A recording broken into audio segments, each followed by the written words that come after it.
నా పేరు చుంచు భూలక్ష్మి, హ్యాండిక్యాపెడ్.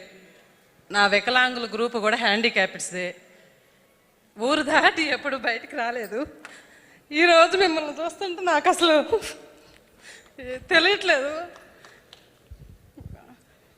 కానీ మా ఊరు వాళ్ళంతా నేను వస్తుంటే ఒక్కసారి మీరు మా ఊరు రావాలన్నా.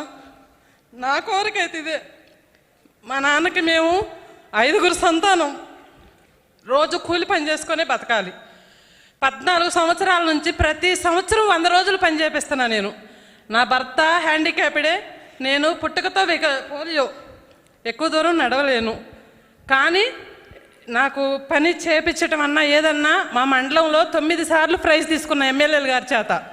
9 సార్లు 100 రోజులు 14 సంవత్సరాలు పని చేయించాను. కానీ ఏ సంవత్సరం అయినా రోజుకు 130, 140, 150 రూపాయలకు మించి వేతనం తీసుకోలేదు. ఈ సంవత్సరం 290 రూపాయలు, రోజుకి 290 రూపాయలు. ఉదయం 6 గంటల 30 నిమిషాలకు వెళ్ళి 10 గంటల 30 నిమిషాల వరకు పని చేస్తున్నాం. ప్రతి సంవత్సరం ఎలా ఉండిద్దంటే, మా హ్యాండిక్యాప్డ్ గ్రూప్స్ అంటే చిన్నతనంగా, మీరు వికలాంగులు మీరేం పని చేస్తారు, వెళ్ళండి విడోళ్ళకి ఇస్తాం మేము పని అనేవాళ్ళు.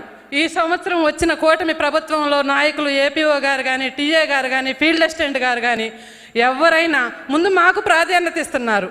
మేము మిమ్మల్ని కోరుకునేది ఏంటంటే, 100 రోజులు మాకు సరిపోవు.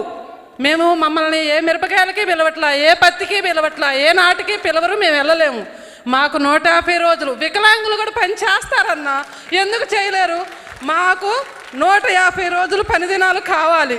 రాజుపాలెం మండలం, పల్నాడు జిల్లా, కన్నా లక్ష్మీనారాయణ గారు ఎమ్మెల్యే. మా ఊరు మీరు ఒక మాట, మా ఊరు వస్తానని మాట ఇవ్వండి అన్న.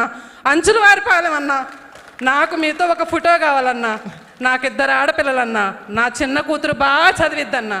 కానీ నాకు ఆస్తి ఏం లేదన్నా. నా పిల్ల ఇంటర్ అయిపోవస్తుంది. తన తర్వాత చదివించడానికి నాకే ఓపిక లేదు. మీరు నా యందు దయించి దానికి P4 అనే సెక్షన్ ఉందంటన్నా, దాని ద్వారా నాకు ఏదన్నా అవకాశం కల్పించండి అన్న. నా బ్రదర్ అన్నాయేనా, మా ఇంట్లో దేవుడి గుట్లో మీ పటం ఉంటుందన్నా. ఖుషి సినిమా భూమిక గారు మీరు దిగింది పెద్ద బొమ్మ అన్న. మా అన్నయ్య గారికి మీరంటే ప్రాణం అన్న. మేము ఇద్దరం తెల్లవారుజామున 3ంటికి రోడ్డు మీదకి వచ్చి బస్సు ఎక్కితే ఇక్కడికి 9:30కి వచ్చామన్నా. మేడం గారు మా కోసం ఎంతగా ఫోన్లు లిఫ్ట్ చేసి రాత్రి 10:30కు కూడా, రాత్రి నేను నిద్రపోలేదన్నా. మా ఊరు దాటి నేను ఎక్కడికి వెళ్ళలేదన్నా. ఇవాళ ఇక్కడికి వచ్చి ఇలా మాట్లాడితే అసలు మిమ్మల్ని చూడటం నాకు చాలు. ఇంతసేపు మాట్లాడాను, మేడం గారు ఏమన్నా అనుకొని. నాకు ఇంగ్లీష్లో మాట్లాడటం రాదు, వేరేగా మాట్లాడటం రాదు. మనందరం తెలుగులోనే మాట్లాడుకుంటాం అన్న. ఒక్కసారి వచ్చి మిమ్మల్ని సెకండ్ తీసుకోవాలని ఉందన్నా. ప్లీజ్ ఒక్క నిమిషం. మీరు మాత్రం మా ఊరు మాత్రం రండి అన్న. ఒక్కసారి మా జనం అంతా మీకోసం 1000 కళ్ళతో ఎదురు చూస్తున్నారన్న. ఖచ్చితంగా వస్తాం.